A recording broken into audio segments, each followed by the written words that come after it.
Okay, so I've got an engine out of a 2013 Dodge Dart and a 1.4 liter turbo. This has the dual clutch transmission, as you can see over here. Now, if you have a Dart or a Fiat with this dual clutch transmission and you've had to separate it for whatever reason, before you can put this back together, you're going to have to reset this dual mass flywheel here.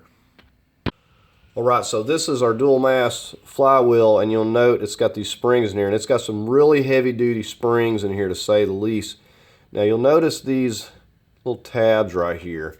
I've got some white paint marks on them here, but these have to be twisted. This whole thing's got to be twisted, and those have to be reset to hold this into the alignment that you need to slide the transmission on. So you look right here, you can see where it's supposed to go in to this slotted area, and we got to push this back, you know, probably a 1/4 inch or so to be able to get this tab pushed down. Now, when you push the tabs down, you got to be careful. Don't push them too far, just push them flush. So we've got one here, one at the bottom. We've got another one right down here. Get you in there a little bit. So you see how we've got to rotate this where we can push that down. So I want you to note this ring here, and you see the space here. So you can see how this has to twist in order to get the spacing so the transmission can lock in. So you see all of these. This is on the transmission, on the clutch pack, and that has to slide in there. You cannot put it in unless you twist this over here. So what's going to happen if you try to put this into place, you're going to notice that you're getting it close to setting down flush, but you need like 1/8 of an inch or so, and it's just not going to go, and this is why. So this is the dual mass flywheel reset tool, and these are not real cheap. There's a couple of different ones, but this is the Mopar version. Fiat has one that's a little bit more pricier than this, that's a little bit different, but this is the tool that you're going to need to push this down. You can see how it has all the special little legs and stuff that are going to go in here and grip this. Like I said, the spring is very strong, to say the least. Now, so I don't doubt that there's not some way of doing it, but you got to definitely be careful with your tabs so you're not breaking them. And this is designed to push it back, and also you have the set screws here, or the little bolts here, that are going to push it down slightly without pushing it too far, so we don't break those tabs. You break those tabs, then you just bought yourself another flywheel.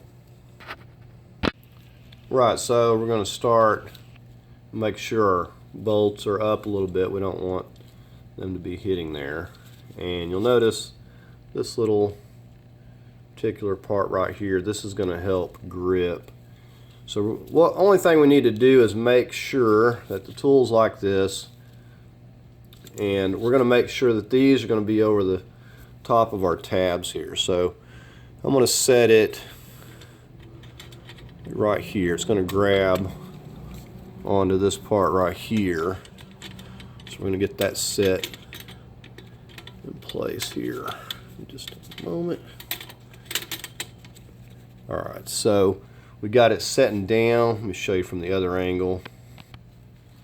So if you look here, this is just setting down. These legs are going to set down into there. This is just kind of setting up on the top, and this leg is going down into this inner part, but only this one piece is going to be pushing on to the spring here at the bottom. So you can see the same thing here. It's just kind of setting flat against this, and then this is going down into where this inner nub is, and then this portion is going to push on the spring part here. So I'm going to just, it's setting down flat. I'm going to put a little tension on it here. Okay, if you watch that, I'm going to put a little tension on. I'm just turn it with my finger, and that's going to kind of hold this in place here.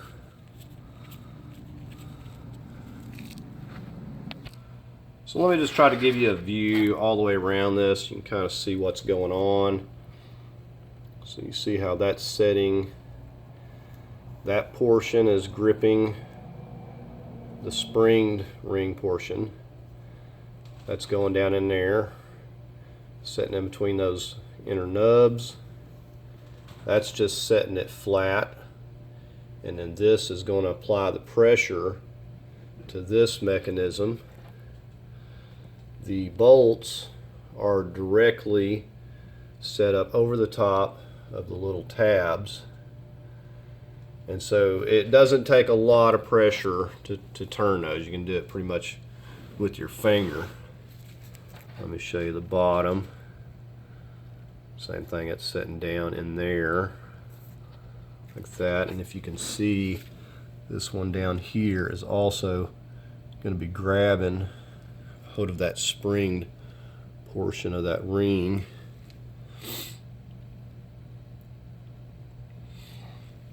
So it's going to be set up just like this, and we're going to take a, I believe it's a 12 millimeter, we're going to turn this here.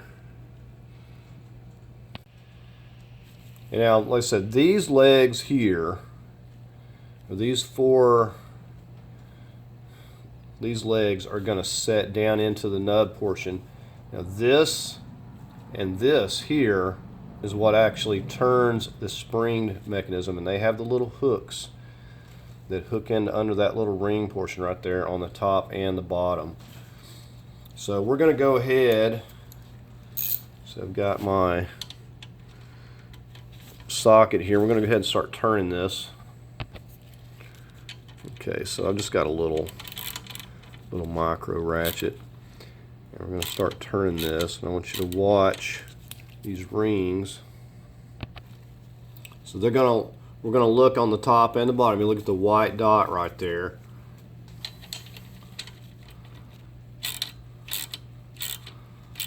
I'm just going to start applying, turning the bolt here. And we don't have to go any farther than the slotted area there. We don't want to go too far.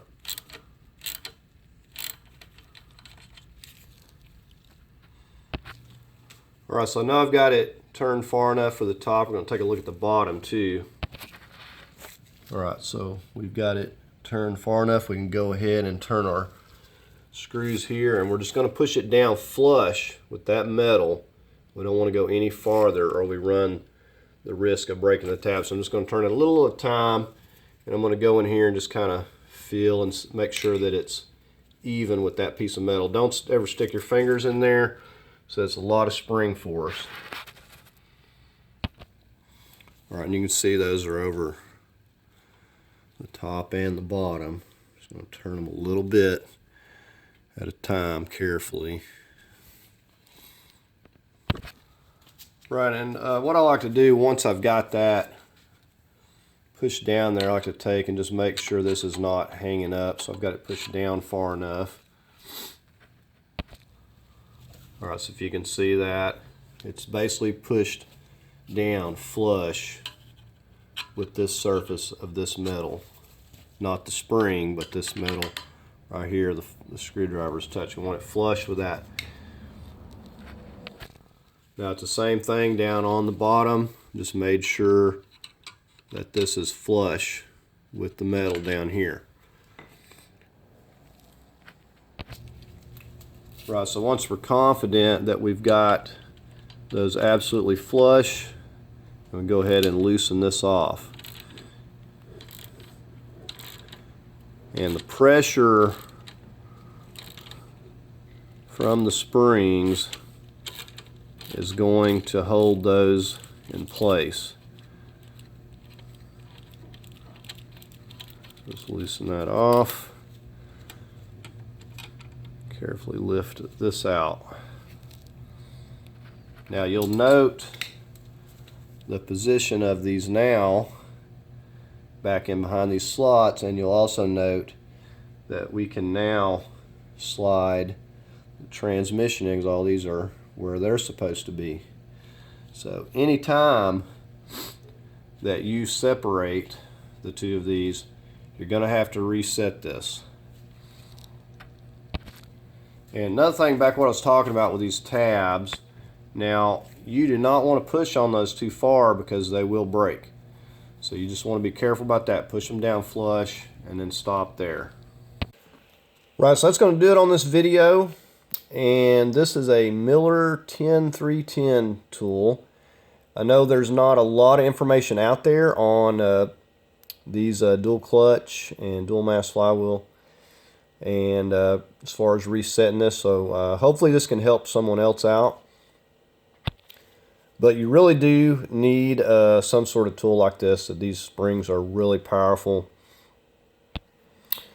So hope you found the video helpful. Please like, share, and subscribe. And as always, thank you for watching.